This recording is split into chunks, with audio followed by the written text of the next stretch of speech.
I've been employed in Afghanistan for the last year, from 2010 to 2011.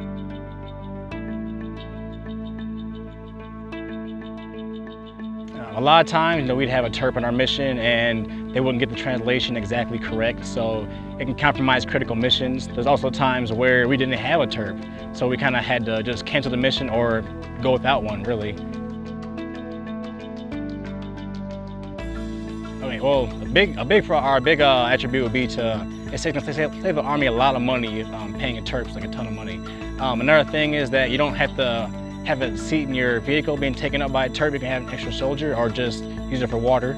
That's another big thing. Another thing is it's an exact translation. So it's someone who's pro-America translating pro-America. So it's not like, your terps they aren't fighting two wars right here, so.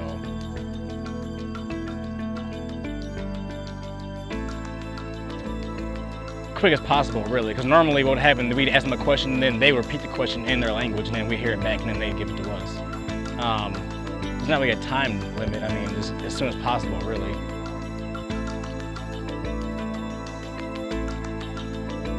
Yeah, definitely. You second guess yourself. You may want to ask terp once or twice to make sure you got it right. Kind of waste time, but extremely critical because Pashto-Indara that I've heard are really picky on their vowels and syllables.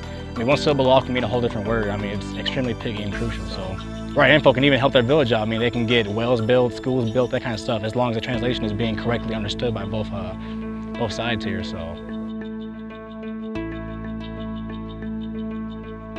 doesn't get in the way of really anything. And it's like a speaker mode. I mean, it's loud. You ain't gotta have an earpiece in, but you don't need one, that kind of thing. So, I think it's fantastic, actually. So, I'm gonna keep this one.